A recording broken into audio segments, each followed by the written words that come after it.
This is GT Time. I am your moderator, Kyle Bossman, and joining us, as always, is our uniquely talented and knowledgeable panel, including Brandon Jones. Hello.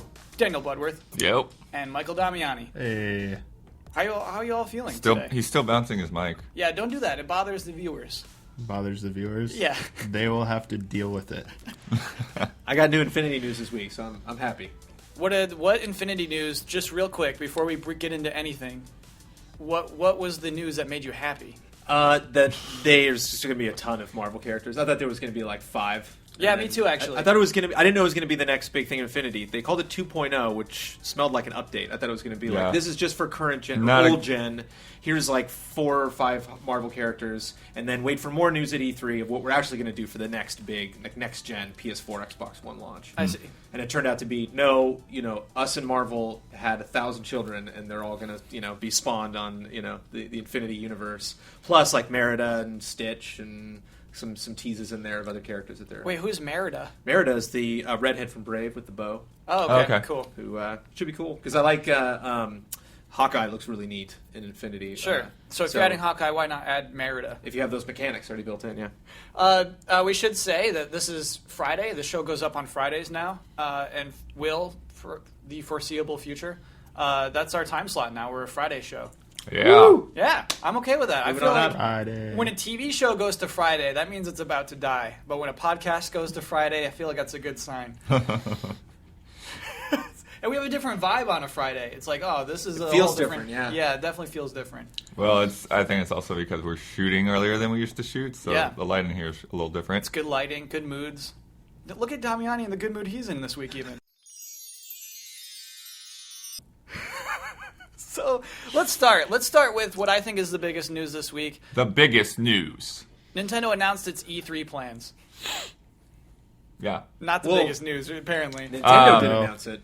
Yeah, they had this amazing Mega 64 video. Yeah.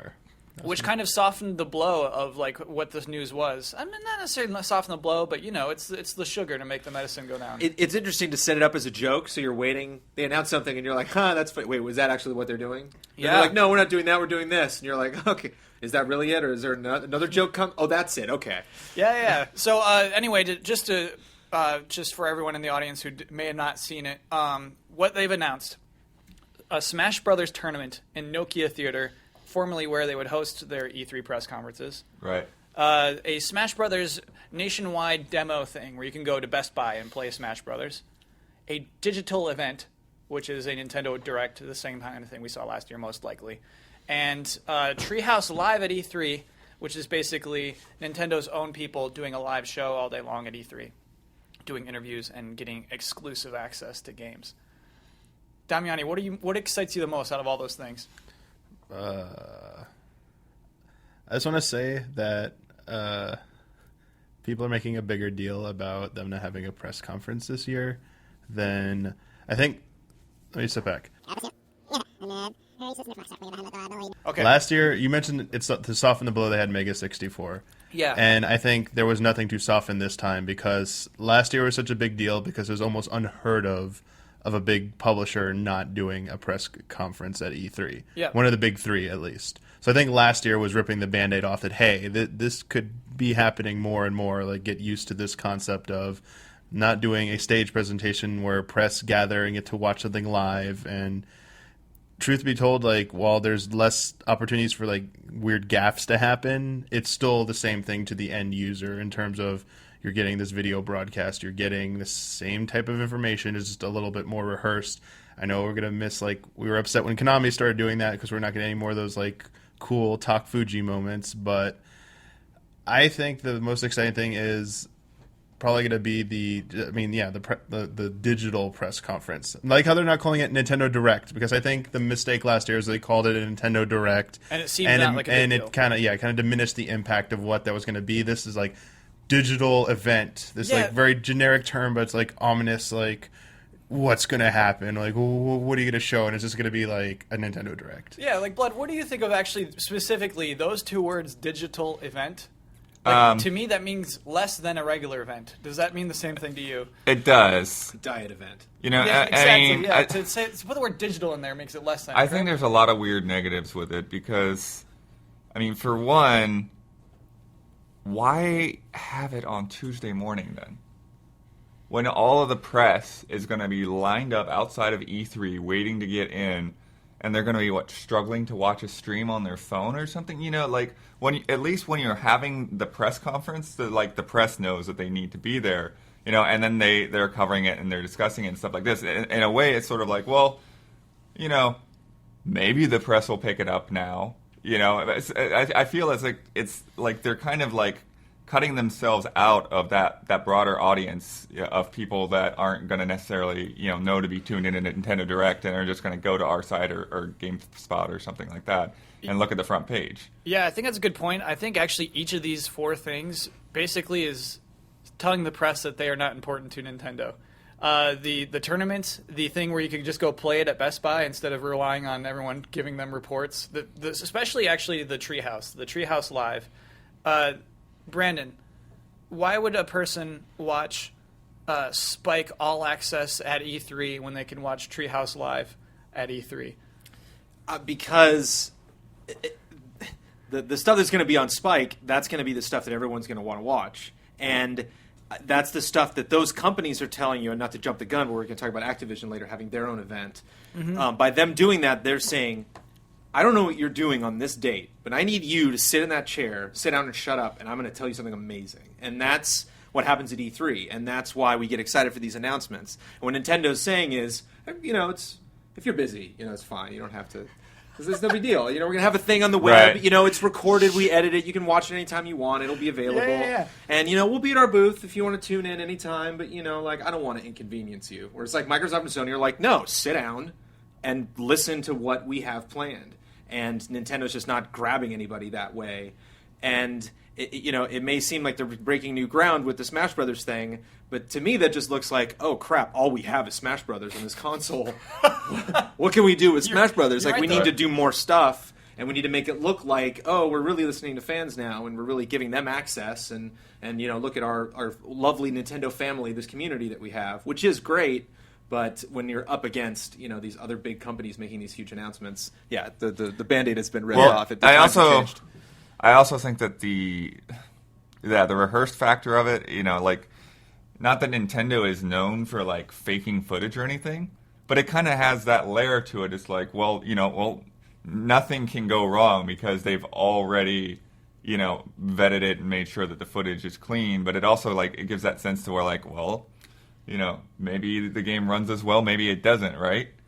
Yeah, I mean, there is something exciting to the live aspect of, will this Assassin's Creed trailer start hiccuping? Or something exciting. Yeah. That's everything. Yeah. There's so many reasons why press conferences are exciting. And beyond all the gaffes and people screwing up, and that's why I don't watch figure skating, because every time somebody goes in the air, I'm just like, you're going to go right on your ass. Oh, yeah, it's an anxious thing to watch. It's just it's like when everyone was on edge before, because it was going to be called the PS4. I can't believe you even speculated it was going to be called anything else. We had no idea what that Xbox was going to be called. Mm-hmm. And at that moment, when Phil was on stage, and he's like, the Xbox, we're like, you could feel everybody being like, what is it going to be? And when they make an announcement Nintendo Direct, it's like, well, thousands of people might have seen this video before it went up. This moment was rehearsed. Certainly everyone in the room where it was recorded heard him say this. It just kind of diminishes on so many levels the excitement surrounding that announcement. Where if you have that guy alone on stage and it's like, he better, it's Adele Dazeem at the Academy Awards. Yeah. Travolta, rehearsing that so many times, and he gets up there and just can't do it because it's so exciting, because he can feel that pressure that Nintendo is completely erasing and being like, no big deal, it's E3 as usual, and it's not. Yeah, and so I'm of two minds of this, because I think business sense, it does totally make sense to make all of these decisions they just made. It makes sense to have this complete controlled thing that they give to everyone, but my heart says, man, I love when the versus 14 turns into 15 and a crowd roars. That's a good feeling, and you associate that with the game, and that's a thing you can't necessarily capture when you're doing a digital event. I feel. Yeah, I don't know that you would have gotten that. If you're just in your room by yourself and that happened, and there was no audience noise, how exciting would that have been? Necessarily, if we kind of have the benefit of we have our own crowd here, right? Everybody is gathered around these screens. Right. But for the person at home, when you don't have that element of other people watching with you, I think it does kind of pull it back a little bit. Like, what excites you more? Seeing, Miyamoto, like, they literally just marched a camera into my office and asked me a question, and so I'm responding to that on camera, and then that's going to be given to an editor, and then that editor's going to put in a video, and that's going to go up on the site. Or Shigeru Miyamoto walking out onto a stage in Los Angeles, California, in front of a screaming crowd and being like, hey, I want to tell you something. It's like, I have to listen to what this man has to say. Yeah. As opposed to just like, cut to Miyamoto. No, they're risking the excitement for the control. And that, I think they're aware of that. I do think they just don't think they have that excitement anymore, which is the thing. Yeah. I guess that's all. It is extremely interesting to me the way they are circumventing basically what we normally do with E3. They're saying we don't matter anymore in a strange way. Well, what's funny to me is it's not like they're totally tuned out to the community, right? Because it's like, they've been working with Hey Ash. They've worked with Mega 64 several times. Yeah. They're willing to show that they're willing. They're willing to show those kinds of things, but I feel it's as if they want to interact with the community in a way that like nobody can like ask them a hard question or criticize them about anything, right? Sure. Like I think that's part of it. Like if something falls flat and you get those boos, you kind of don't want that either, right? It's a little weird. Yeah, it's all a strange risk. So the very last Nintendo press conference moment was that Nintendo Land fireworks show. That is the end of the era. That is it. Live that is the press ending conferences. of all of that. Yeah. What began with Miyamoto walking on stage with sword and shield to introduce Twilight Princess. Yeah, or with the fireworks. show. Damiani walking on stage and like playing. Don't you personally feel affected by this, Damiani? Yeah, that you've they been don't pretty do quiet. this anymore? No. So I get the whole thing that like not having a live audience reaction takes away a lot from it. But I think, I don't know if you guys are considering this, but this is going to be broadcast. I'm 100% sure it's going to be broadcast on like Twitch, and there's going to be the chat experience. I know that's not what a lot of people are used to, like at least a lot of us are, but I see how younger people get worked up by being a part of that chat experience, the Stream Monster experience, watching with other people. They're strangers, but like it's a vastly larger audience than you would have like in real time or at a real press conference, Sure. a physical location. And when you see like this crazy moment, like even though it's rehearsed and stuff, when they do those gag jokes, like Reggie popping out of the 3DS or something, the chat's gonna go nuts with all this stuff. Like you can't, like I can imagine like thousands of people just be like screaming out loud, even though they're in their own room watching it, or they're in their dorm room, or they're in their parents' house or whatever.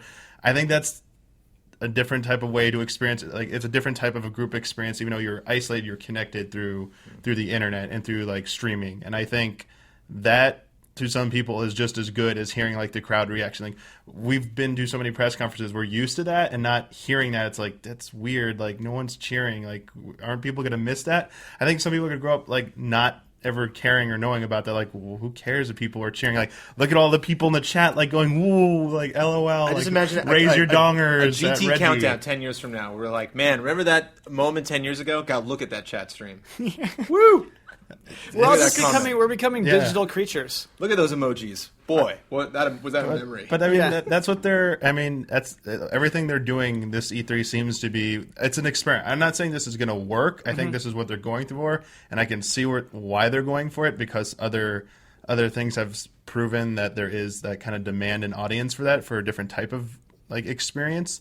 The whole like Treehouse Live that just screams like, hey, people who can't come to E3, we're going to like stream you all the games, all the walkthroughs that you watch on our site or any other site. You don't need to go watch those anymore, because we're going to do it live, and like we're going to have like a chat window open. You guys could be asking the questions, so you don't have to have ex-journalists asking these questions for you, which does stink because they are going to screen the questions. They're going to pick the ones they like the best, but to the end user, they're going to be like, man, I can like get in there and ask Reggie a question, or I can ask Bill Trinan, like that's like the ultimate thing for like fans who are watching it. And I think Nintendo knows that. And well, I mean, it still remains to be seen how it plays out, but I think it could be turn out pretty well for them. And then other publishers like, hey, we should start getting streaming at E3 and like do this. Like, why do we need to forget scheduling appointments with these guys? Like, let's just stream this stuff and tell them like, oh, you can just record it. Like, you can repost it and stuff. Like, I know issue. Capcom does it basically. They stream all day. They do some cool stuff with it. At E3. Yeah, it makes total sense. To me, it's completely logical to do those things. Well, yes and no, though, because at the same time, like from stuff that we've done here, I mean, a lot of the audience, like when we do an interview, they don't care. Like anything that person says from the company is like they discount it as marketing speak, right? Right. Like I've put up an interview and a field report at the same time with basically the same information, and the field report's done like double or quadruple the numbers of the interview because for whatever reason, people would rather hear what I think of it than what the guy that spent the last 2 years of his life making the game thinks of it. Yeah, well, I almost would. I'd rather hear what you think of it rather than what that guy thinks of it. Right. So isn't the same thing. So doesn't that mean that this kind of bypassing the press, or even if it's not necessarily press, but whoever, having another perspective on it is kind of counterproductive? Yeah, honestly, I think the role of games media going forward is going to be more and more opinion-based and less reporting. Do you know what I mean? Mm-hmm. I think the reporting, they want to do all of that on their own. I think that's what like audiences want. They want the first look of something through pristine, view of the game. Like, this is your first experience in the gameplay. I want to see it looking good. I want to see someone who knows what they're doing playing it. But then afterwards, like, all right, was it really good though? Like, hey, I'm going to turn to like the sites I trust. Like, hey, you actually played it. Was it? I mean, it looked cool, but how did it feel playing it? Like, they're going to still want that information. But I think the time of the going in there, like posting like random gameplay of this footage from this game, from cam footage, like people would be like, they used to be so coveted. Now it's going to be like, who cares about that? Like, I saw like a 720p HD stream of this game, the entire demo. Why do I care about your cam footage? Unless you got like, as I was saying, I think we were talking about earlier before the podcast yesterday, like if you get something exclusive that like maybe part of a demo that no one has seen yet, then people are like, oh, there's this extra stuff. Like that's gonna be hard to figure out. Like that's gonna take a lot of time. Yeah. But I think publishers are starting more and more to see that.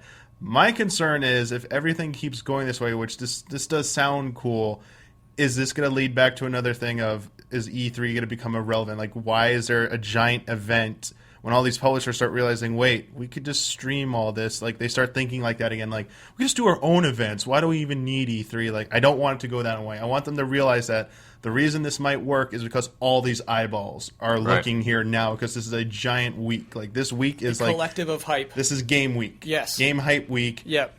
Don't do crazy stuff like we'll be talking later, like Activision, like we do our own event for Call of Duty. We're not going to participate in, like, I don't know if they're doing anything for E3 for Call of Duty, but doing something ahead of time, it's like we gotta beat E3 because we're big enough. It's like, no, do that during E3. That's like the perfect time. Like, don't take away from E3, please. Don't do that. We love E3 still. Oh, it's like Christmas. Yeah. Yeah, we've covered that. I actually just went to the orthodontist this morning, and she was like, "Well, your next appointment's going to be on June 12th." No, I was like, "No, it's not." Sorry.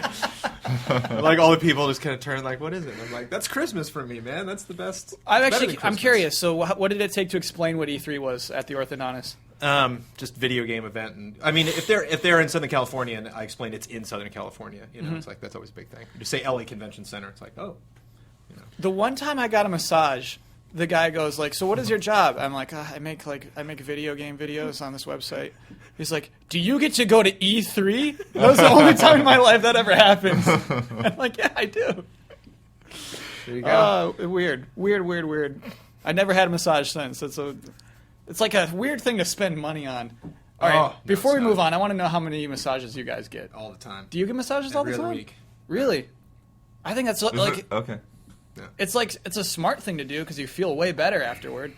Okay, so are we going to go on a tangent here? We're going on a tangent. What we're doing this right is an now, official like sitting in tangent. chairs and all huddling together, like this Yeah. is not normal. Like you need to, the next time you're in a meeting, you need to look at everybody. All of us around this table are like this. Yeah. And like human beings are not. For a long time, most of the time that human beings had feet and walked around on the planet, like we didn't do this. Like we didn't sit in chairs. And look talk at us like all this. adjust our postures now. So like none of us spend any time actually like correcting that. Sure.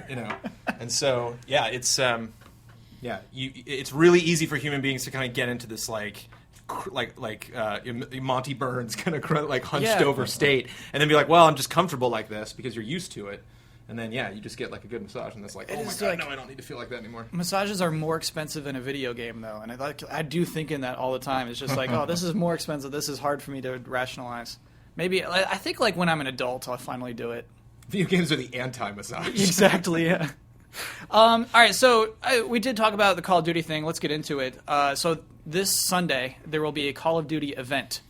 Or actually, I don't think it's been called an event. That was me putting that onto it. And a Call of Duty announcement for the next Call of Duty game. They're going to just show us. They're going to reveal it, what that game is. Basically, what happened this time last year, I just looked this up. This is when, on May 1st of last year, they had that trailer where there's like the guy who like pulls up his like ghost mask. And like they all just show like all the different warriors of ghost masks. And for like a month, it was called Call of Duty Ghosts, and that's all we knew. Do we think this is going to be a substantial reveal, or is this going to be another like, oh, look at like our concept right now? Hey everybody, Kyle here. This trailer leaked, and I will spare you 10 minutes of speculating on what it might be. I think we even said it might be an event. That's on me. Anyway, let's skip past that. We'll come back in about where Damiani's about to make a bet about what this game is going to be about. I feel like coming into this year, Call of Duty has to compete with other games more than it's used to. I feel like it has to show up as opposed to like other years where it kind of seems like they're coasting. Like Black Ops 2, all right, guys. And they're just like, we're going to sell like crazy. And they did. Yeah, exactly. Sure, good job. I feel like they're coming to compete this year based on this one scared expression of this one man. But my impulse says I think it's going to actually be impressive what we see this weekend. It's also intentional. Like he has that look like, you don't even know, man. You're right. What is he looking at? This what is reveal? He seeing? Oh, man. This crazy giant, Ed 209 that's going to walk through the door over there. Mm-hmm. You don't even know. We'll see. What is Ed 209? What is Ed 209? Wow, really? Yeah, what is Ed 209? Dana Blood? Bloodworth? Ed 209? Do you know what it's from? No, not this one. They just Right there, bro. remade the freaking movie this year. 209. So it's a RoboCop reference? Yeah. It's the little thing that doesn't have arms. That's a big Or it thing, has yeah. gun arms. Yeah. Yeah, it's the one. Definitely never. They knew can't the name go of that upstairs or downstairs. I'm glad I got it right. I'm glad it That was wasn't like his Ed weakness. 309. It's like 309, Brandon. Like, oh, sorry. I'm sure there's an Ed 309 somewhere. So this game, you think is this gonna be our side bet? Is it gonna have mechs or not? Sure. I think it's gonna be like Vanquish. I think they're to go for high speed. Like the suits are gonna give them like greater speed, or maybe they can have like flying or something like rockets. I think they'll go for mobility. I don't think they're gonna go for like piloting mechs. Like the Tom Cruise movie. I think Tomorrow? I think the catch could be like some kind of enhancements. Like that's judging from that suit, it's gonna be about like here are these cool new like guns are cool, but if we give your character like cool abilities to play with as well. And that's going to like change things up. Oh, sure. Like you could feasibly like jump higher and run faster. Yeah, like you could jump on top of a building, or you could Sure. break through a wall, or you have like super like run 4x speed or whatever. So maybe you have like a charge attack to like ram people instead of like the melee knife kill. It's now like the shoulder ram or something. Or like a kind of radar vision type thing where, instead of just hearing people running around, you could actually see them through a wall or something. All right, I'll say this. I won't bet against you, but if you win, Okay. You get to wear a sheriff's star. Like you Sheriff's get to be the sheriff of that next week's episode. Sheriff. Yeah. Cool. All Is right, it gonna be deal. that big too? That's a pretty. That was I don't a know. pretty It's honestly going to be whatever I can find at the dollar store. But Okay. you'll get a sheriff's star. All right. Okay, We're cool. down. Done deal. This one's kind of a short story. Xbox One will launch in China in September. That's the same month they're launching in Japan, actually. Weird news, because for a very long time, 15 years, I guess, China has not officially allowed the sales of video game consoles. Yep. And so I thought, reading this headline, oh, this is a big deal. And then the more you uncover, the more you realize, like, it's not that big of a deal. It's a really strange thing. All those systems had workarounds in the past. Like Nintendo had the iQ brand that like it got around their definition of a home console or whatever. Right. So I remember like was it N64 had one, and they had like a GameCube version as well. And like the N64 version was like all like it was just weird, and it was a weird name. And I remember like, man, like what is this new IQ thing? Oh, it's just this weird version of Nintendo 64. Yeah. they just, There's like, always like yeah, a working around generation your- behind. It's, I think I saw some stuff that supposedly American McGee, knows the Chinese market really well and had a lot He of lives in criticisms. China. Yeah. And it's just, it sounds like it's one of these things where well, legally they're not being sold there, but there's still plenty being sold there. Right, he said you can just go to an online store in China, order an Xbox One, and get it right now. Just go to PlayAsia. Yeah, right. Is that what they use, PlayAsia? So that's kind of weird because, like, in a way, like, to officially have a market there, they have to gimp themselves to whatever the Chinese government says, they have to take out of it. whereas everyone can just buy the real one anyway. So why are they going to buy yours? Yeah. It's really weird. I feel like it's going to be the similar to the or similar effect as the situation like in Brazil with consoles, just because the import tax makes no one buys a Brazilian PS4. They get it through other means. They just buy it on the gray market. I think that's going to be the same thing in China. They're like, oh, cool, like official release Xbox One. I already got one at like the gray market store over here because I didn't want to pay more, or it has all the features. It's not locked out from some things. Yeah. Yeah. And even then, like just like the games that they can officially release are so tricky to release a game in China. I remember one time reading like funny like Chinese censorship facts. You can't have a skeleton move like it's alive. Like you can't show that on TV in China. Well, Isn't that funny? So like there's like so in your game you can't have a moving like oh what how do I do this now? You know, like they have weird rules like that. Like you can't show anyone hurting a panda. So no Tekken. You don't want to No Tekken, exactly. Right. Like Tekken's out of this picture. Unless like here's my workaround. I would give what is Panda's name is Panda in Tekken, isn't it? Yeah, it's Kuma and Panda. So I would like give it a man's voice, so it's just like ow, and so it's like oh, Panda's clearly a man in a costume. Put a zipper down the back. Yeah. That's my workaround. But yeah, exactly. You have to make workarounds to release games in Japan. It's scary. China. Sorry, China. Yeah. I mean, why put up with that? It's not like it's a big country or anything. You know, it's like what's the point? You know, it's not like anybody lives Over there. a billion people. Yeah, I guess it's a very like different market, and it seems like if I get 1% of that billion people, I'm a millionaire. But well, I mean, that's what I thought was funny. Like one of the points in that was like, oh, well, you know, Chinese kids they're too busy studying. And like, come on, really? Like, I don't buy into that. There's enough of a market there to sell a console of some kind. And also, you can study and play video games. Yeah. It's like the American Nintendo games are like, you know, on 3DS. It's like you've been playing for an hour. You should probably stop. You know? And like it's the opposite of China. It's like you should stop. We're doing your homework and play some more video games. Yeah, I love that idea. Video game alert. So there was actually a Nintendo Direct, a surprise one this week for Mario I didn't Kart get to 8. watch it. It was like a half hour long. Nice. Interesting. It was comedic. What it reminded me of is like the VHS tapes that you used to get, and it's just like goofy. It's like there's like goofy humor added into all the stuff they're actually showing you of the game. So it was kind of interesting. The Nintendo VHS promo tapes, right? Yeah. For people who don't know what those are. Fill everyone in for people who don't know what a Nintendo VHS promo tape is. Oh, yeah. They used to be. You either got them through the Toys R Us or through some mailing list, or if you were I part got of them through or being on Nintendo Power. Or Nintendo Power, list, though Nintendo Power didn't always send all of them out. They were like anywhere from like 10 to 20 minutes long, and they usually had some really cheesy skit. The Donkey Kong one had this guy going to Nintendo headquarters, and like he's like, oh, we went to the cafeteria and like all the food was themed on banana stuff. It was like really weird.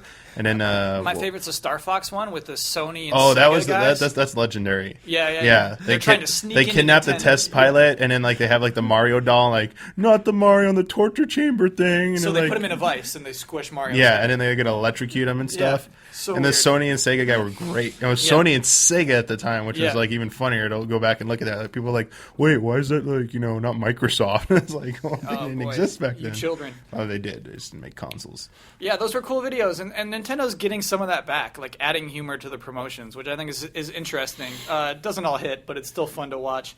The biggest news that came out of that thing, though, two things. One, there's going to be a bundle, a Wii U bundle. And pink gold peach, right? That's not news. If you want me to go on a rant, we can do that. But I'll save that for other Peach times. gold medal? Pink gold peach is the name of that character. Pink gold. Unlockable. Oh my, no, don't yet. I know who I'm picking to race against Kyle all the time. Baby Rosalina. Okay, so the Wii U bundle includes the Wii U, Mario Kart 8, an extra Wii Remote Plus, and an extra steering wheel that you could clip it into for $330. That seems like a high price still, especially considering what Microsoft did last month with their Titanfall bundle, when it was basically, a game for free. This is, a game and a controller for an extra $30. And you get a digital download of one of 4 Wii U games. That's also worth mentioning. Yeah, if you register your copy of Mario Kart 8, you get a free game with it. Only one of 4. Pikmin 3, Wii Party U. Yeah. the crappy Zelda HD. Oh, hey, and no, Wind Waker HD. New Super Mario Brothers, right? Yeah. Not Super Mario, which sucks because if you look at the I don't know if it's Europe or just UK, they get a ton of games like Wonderful 101, Monster Hunter. They get Monster as well. Hunter. It's like, really? We only get to pick from 4 games. So Wonderful 101 is the one that you wanted, clearly. Oh, if they were going to do that, I was like, I'll get Wonderful 101 now. Yeah. Now I'm like, I have to get Pikmin 3. I'm going to get Pikmin 3 too, actually. Yeah, I pretty much have to get Zelda. Wait, Brandon, do you want a Pikmin 3? Do I own a Pikmin 3? Are you in on it? You nodded like, yeah, that's the one. Well, I like Pikmin 3. Yeah, those I would probably pick that. Yeah. If I get the free game. Although I don't own a Wii U, and so I don't feel like this is going to convince you. Will this ridiculous combo of things convince the you? Wii U getting more expensive is not convincing me. Yeah, exactly. Like, It got more would you like to expensive. spend more Yeah, money? I think they missed a point there. Yeah. Well, I mean, I think the controller is a good idea, but I don't know. How many people really like using the wheel? Like why didn't they just put a Pro controller in there, a red Pro controller? Well, the wheel worked really well for the Wii, I think. No, we Can't just you- Can't you use the we gamepad just and stopped tilt using the it. gamepad? Yeah, no, you can. Yeah. You can just tilt the gamepad. Why do you even need the wheel anymore? Other than Well, for no, multiplayer. it's for second player. Same screen multiplayer, okay. sitting on the couch with your friend, like old times. No, you got to play online. You don't. But need I to can't play with imagine being anyone. like, okay, here's your wheel. Like, oh, come on, I lose. Now I lose. I didn't like that at the E3 where they had Mario Kart playable last year. When people you either got the wheel or that, I was like, no, I'll wait for the next one. Exactly. I'll wait one more. It's worth waiting another 15 minutes not to have to use that. What's there like adversity to making a bundle with a brand new game that's like $2.99, and not Wind Waker HD, which is doesn't count. I think they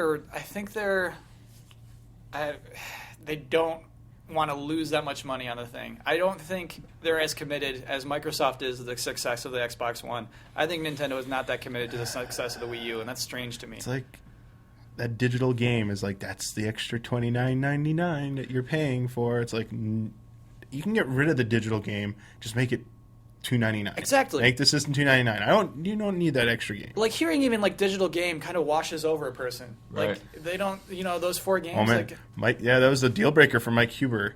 They got the physical copy with the bundle correct for Mario Kart 8, but then when we said a digital download, he's like, nope, I'm done. I'm out of here. Like, it's $29 too much, and I don't want no digital game. I was like, whoa. That's worth bringing up. So Michael Huber has been wanting a Wii U for a long time. He knows it's too expensive, which is probably a rational thought. He said, if they make a $300 Wii U bundle, I will buy it. And it has to be a physical game, though. Yeah. It cannot be a digital And download so like Zelda. they did $330, and it's just like, well, Huber, you are getting extra stuff for that $30. And he says, it's not about what you get out of it, it's what you spend at the store. And that was always, I thought that was really astute. That is that. When a person sees $330, it still looks like $350. It still looks like a lot of money.